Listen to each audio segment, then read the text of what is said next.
So I'm going to change gears to the final part of our talk and talk about some work we've done with the assay for transposase accessible sequencing, or ATAC-seq. ATAC-seq was originally developed a couple of years ago out of the Greenleaf lab at Stanford. And what it does is it maps accessible chromatin, providing a readout for an epigenetic state.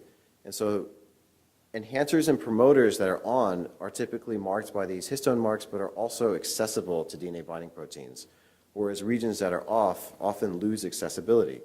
And so instead of mapping different combinations of histone marks to determine the regulatory status of a locus, chromatin accessibility can be used as a surrogate readout for that state.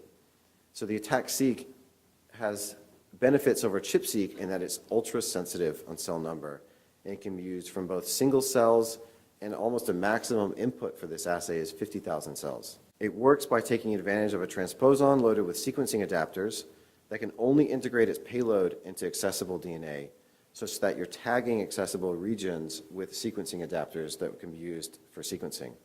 And so the workflow works like this. You take your cells, you isolate nuclei, you perform the tagmentation and treat them with the transposon, and perform a cleanup, and you have accessible DNA that has been ligated with sequencing adapters.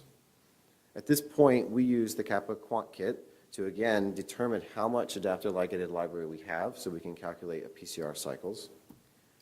We PCR on our indexing adapters, we perform a size selection, and then sequence. So this is what bioanalyzer traces look like for this assay, and you get this classic periodicity to the data in that you have regions here that were tagged between nucleosomes, around mononucleosomes, and around dinucleosomes, showing that you're really enriching for accessible regions of the genome.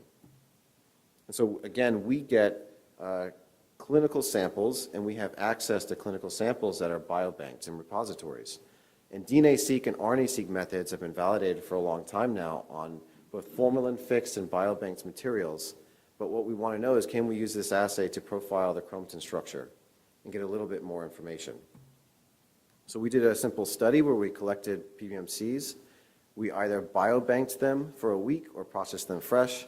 We sorted out different populations at different cell numbers to assess if there were technical limitations to biobanking, and then performed ATAC-seq. We know that biobanking in our hands maintains viability in that either biobanked or fresh cells were all viable after thawing, and that the cellular complexity was the same in that our percentages of each cell population were not altered by biobanking process. So here we sorted out 8 different reactions, either 1,000 cells or 50,000 cells fresh, 1,000 through 50,000 biobanked, and performed ATAC-seq. And you can see that there is extremely high correlation in between the samples processed fresh, the samples processed frozen, looking at the correlation of all the peaks, and the worst correlating sample, the 1,000 cell fresh versus the 1,000 cell frozen, had a 0.89. So a very high overlap, indicating the chromatin structure was the same, whether these cells were biobanked or processed fresh. And this just looks at the signal intensity at sites processed either fresh or frozen. And they're almost identical. If you look at the peaks that are called, this is ATAC-seq data looking at, this is the human MHC class II locus, where we're calling genes that are on in B cells. The promoter is accessible for both these genes, and we're picking up enhancer regions that are accessible that are known. And we can also look at DNA binding proteins to see if we're altering where DNA binding proteins are occurring. So if you look at the CTCF motif here, and we pile up our reads, you get what we call a transcription factor footprint. And so this shows you where the transcription factor is contacting DNA, and it's the same whether you're fresh or frozen, suggesting that biobank samples are viable for looking at chromatin structure using ATAC-seq. So what I've told you today is that ChIP-seq, using increased adapter DNA ligation ratios, you can improve library conversion. The post-ligation QC, as both I and Ben have talked to you about, is really important in QCing your libraries and deciding how much PCR you need to be doing. And ChIP-seq can be formed on 10,000 cells or more.